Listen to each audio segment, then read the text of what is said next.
हम हैं एग्जाम पर कलम से क्रांति। तो साथियों आप सभी जानते हैं यूपीएसआई 4543 वैकेंसी का एग्जाम 14 और 15 मार्च को 4 शिफ्ट में हो चुका है। 14 को 2 शिफ्ट, 15 को 2 शिफ्ट, और अब आपका आंसर की का वेट हो रहा है।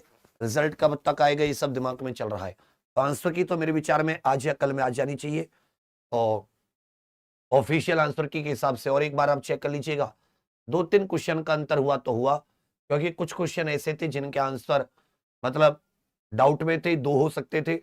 1-2 क्वेश्चन के आंसर गलत भी थे। तो हर शिफ्ट में ऐसा नहीं था कि 10-12 या 5-7 क्वेश्चन हो, 2-3 क्वेश्चनों में डाउट था। तो उसकी वजह से आपके स्कोर में 2-3 नंबर ऊपर नीचे, 2-3 क्वेश्चन ऊपर नीचे हो सकते हैं। उसको हम लोग आंसर की के बाद में एक बार फिर से मैच कर लेंगे। अब आ जाता है कि भाई जैसे कि कौन कौन ऐसे स्टूडेंट हैं कि जिनको रनिंग करनी चाहिए, जिनको कम से कम अपनी फिजिकल की तैयारी शुरू कर देनी चाहिए। देखिए होगा क्या, होगा ऐसा कि इसका जो रिजल्ट है वो मई में आ जाएगा। इसका रिजल्ट मई में आ जाएगा, मतलब यूपी पुलिस कांस्टेबल का जो पेपर है 32,000 वैकेंसी का 8-9-10 जून को, उससे पहले आ जाएगा। 20-25 मई के आसपास इसका रिजल्ट आ जाएगा, क्योंकि मात्र 10,77,000 ही, इसमें आप ये कह सकते हैं कि 10,77,000 ही बच्चों ने एग्जाम दिया है। तो कोई ऐसी 30-40 लाख कॉपी नहीं है कि जिनको चेक करने में दिक्कत होगी। तो इसमें इनको रिजल्ट देने में ज्यादा समय नहीं लगेगा। मई में अगर आपका रिजल्ट आ जाता है, फिर आ जाती है आपके पास जून हो जाता है, पूरा जुलाई हो जाता है, क्योंकि उसके 45 से 60 दिन बाद ये साथी फिजिकल शुरू करते हैं। तो आपको 2 महीने तो फिर भी मिल जाएंगे। ऐसे नहीं कि आपका रिजल्ट आया तो अगले दिन ही फिजिकल हो जाएगा। अभी तक भर्ती बोर्ड ने कभी नहीं किया ऐसा, चाहे उसने लगातार वैकेंसी क्यों ना दी हो।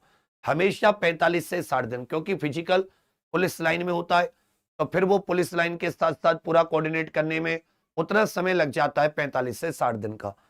तो ये आपका जो फिजिकल है ये चला जाएगा 45 से 60 दिन का, मतलब है जून जुलाई, जुलाई के अंत में और अगस्त के दरमियान ये पूरी डीबीपीएसटी और दौड़ भाग करा ली जाएगी, क्योंकि 10-12 हजार बच्चों की दौड़ भाग होनी है। मतलब अगर 2 गुना बुलाई, भाई 2.5 गुना बुलाई, तो लगभग आप ऐसा मान लीजिए 45 तो दूनी 9,000, 10,500 के करीब। 3 गुना बुला लिए तो कहेंगे कि भाई 13-13,500 के करीब। 4 गुना बुला लिए तो लगभग ऐसा मान लीजिए कि भाई कुछ भी नहीं तो 17,000 के करीब। अब जितने भी बुलाएं, अब हालांकि अगर हम लोग एक मोटे तौर पर देखें तो 2.5 गुना के करीब ये बुला लेते हैं। 2.5 से 3 गुना, कम वैकेंसी वाले में 2.5 से 3 गुना बुला लेते हैं। तो इसमें भी इसी प्रकार से मानकर चलिए कि 10,000 से 13,000 के करीब ये स्टूडेंट्स को कहीं बुलाएंगे। जितने ज्यादा बुलाएंगे डीवीपीएसटी की कट ऑफ उतनी ही कम चली जाएगी।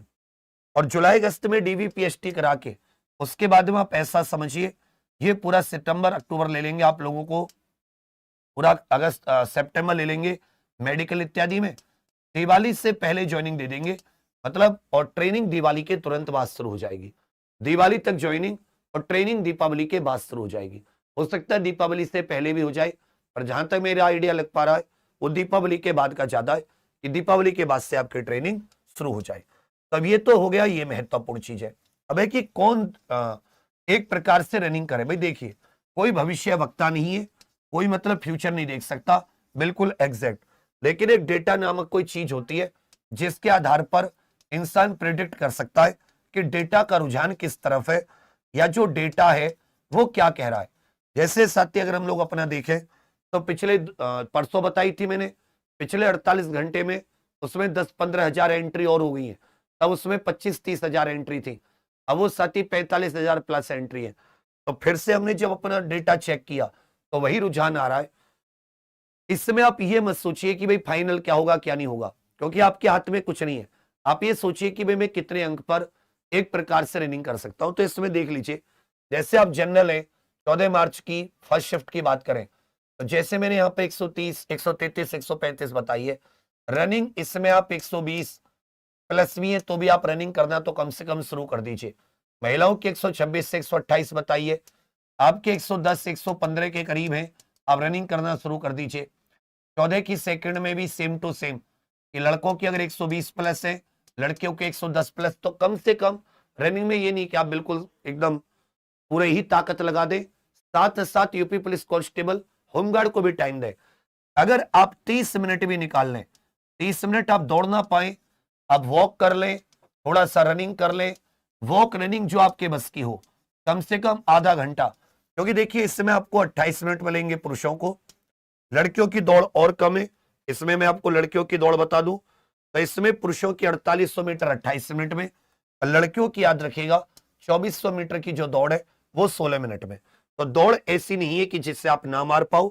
फिर भी बहुत सारे ऐसे कांस्टेबल में एग्जाम्पल आए थे, दौड़ नहीं लगी थी, या जिनके चलते चलते फ्रैक्चर हो गया था दौड़ते दौड़ते पैर में, क्योंकि कभी दौड़े नहीं है। तो हल्का फुल्का रनिंग वॉकिंग आप शुरू कर दीजिए, जिससे कि सांस बन जाए, स्टेमिना बन जाए। तो यही सेम टू सेम रहेगा बाकी शिफ्ट में भी, पुरुष और महिला के लिए।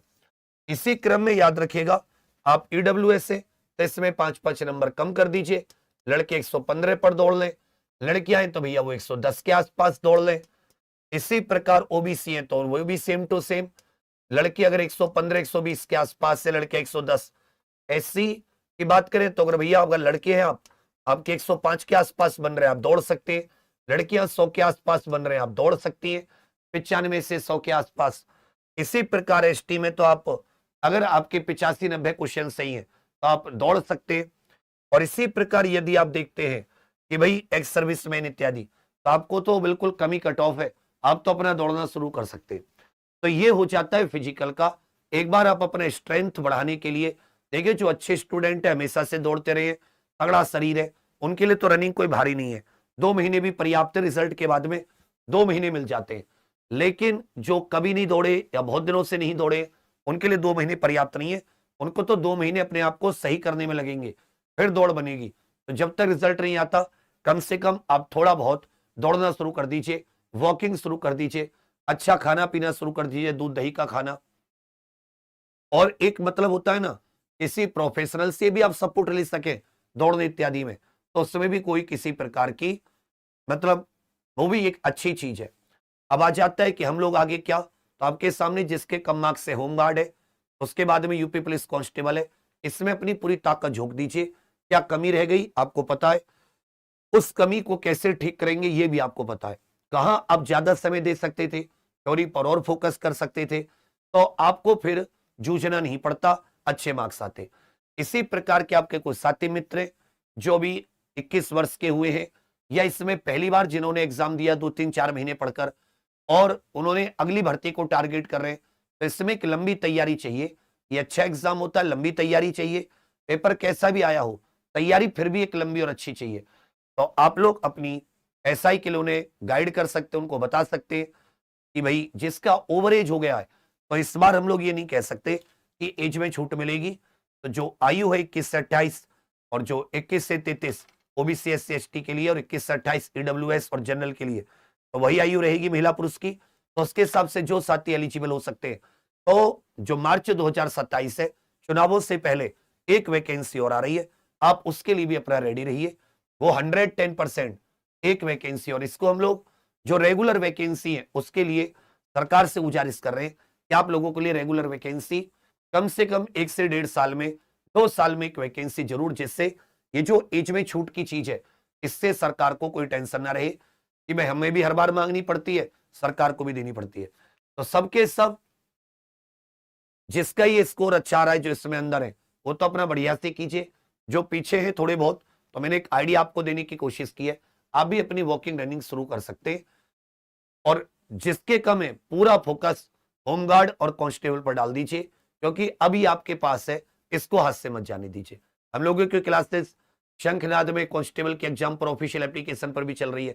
जो मैथ रीजन हिंदी जीके का गैप है, उसको भरने के लिए हमने अभी महाभारत नाम से 350 पेज का स्टडी मटेरियल लॉन्च किया है कि जो आप टॉपिक वाइज सब्जेक्ट वाइज पीछे, उसमें थोड़ा सा आप ये समझ पाए ये गलती हो रही है, इसको मुझे ठीक करना है, इसको मुझे पढ़ना है।